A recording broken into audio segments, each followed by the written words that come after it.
Hey viewers, welcome to another game as the Casual Pro Gamer. Today we are doing another StarCraft 2 game between M ForGG and MϴAdel and WWZiktomini, whatever, and MilkEA. MilkEA, okay. Anyway, it is a 2 versus 2 as you can see. And it is Terran Protoss versus Zerg Protoss. So yeah, that should be interesting. I wonder how long I can keep the production tab open without it messing up too much. So yeah, we're going to just have some fun here. No, it's actually for a tournament, just so you know. And can I actually follow this? No, it's well, I can, but I don't know how. And yeah, we're going to scout around about the builds, of course. Different builds possible for 2 versus 2. It's definitely not the same matchup as 1 versus 1,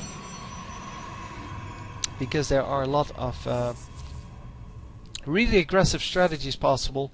There are also strategies possible that are really defensive and focus on getting as much of the later tech units. So in the early spawning pool, obviously not going to expand first, and here they're going to wall off a little bit at least. Gateway coming up, simulator coming up, barracks coming up, and also a refinery there. So the gas seems to be pretty important for everyone to get that early on, because they want to get into the upgrades, because the upgrades are going to make a big difference.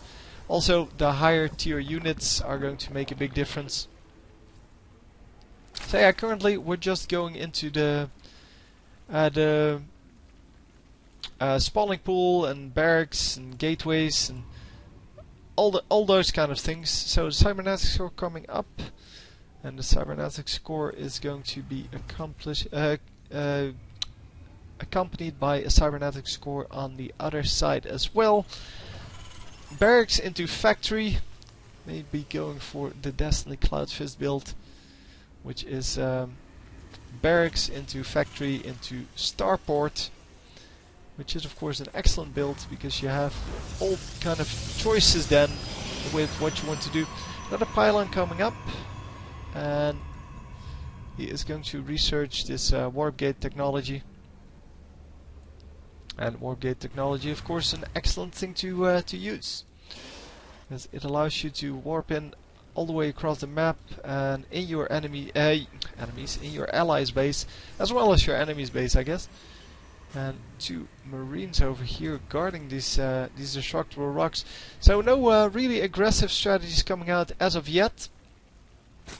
It seems that they're just happy, yeah, doing whatever. Doesn't matter. It's all about getting to that later stage in the game where you can actually, yeah, you can either go for a really aggressive strategy with like early Zerglings and Marines, or you can go for kind of this strategy, which has the sentries to wall off, the roaches to hold the base, and then you go into the higher tier units. Although I guess this guy is going to stick to roaches because roaches are really good, and he does need a lair for that.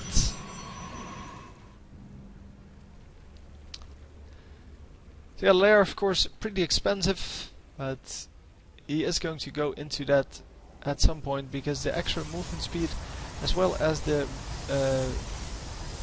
underground movement, can be very useful. And AA is probably anti-air.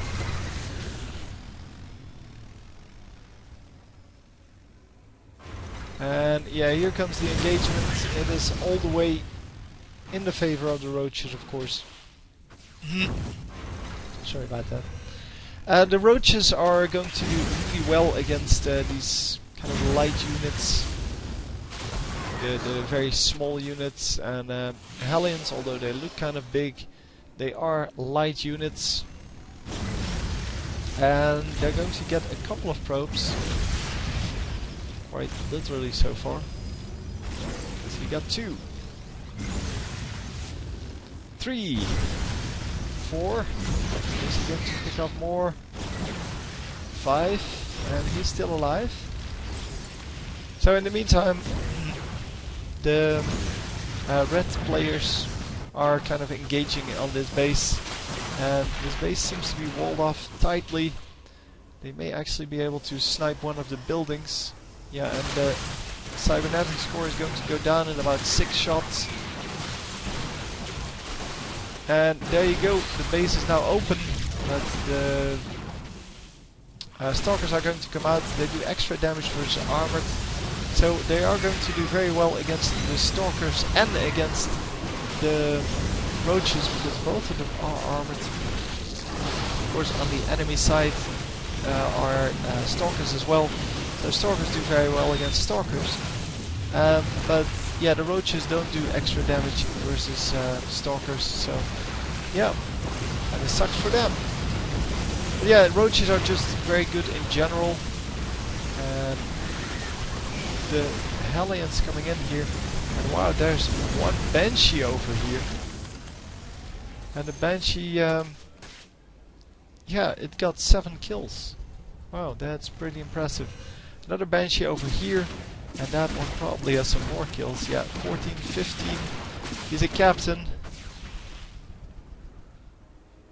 And he gets 15 kills.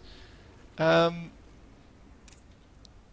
is not what I intended to do, but apparently I cannot pull up the lost drones.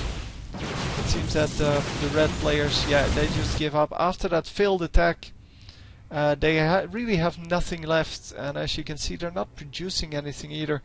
The units, yeah, they have 3 stalkers and 1 roach. They just couldn't make it work after that failed attack and this Banshee harass with 15 drones killed. I have to think 15 drones killed at least.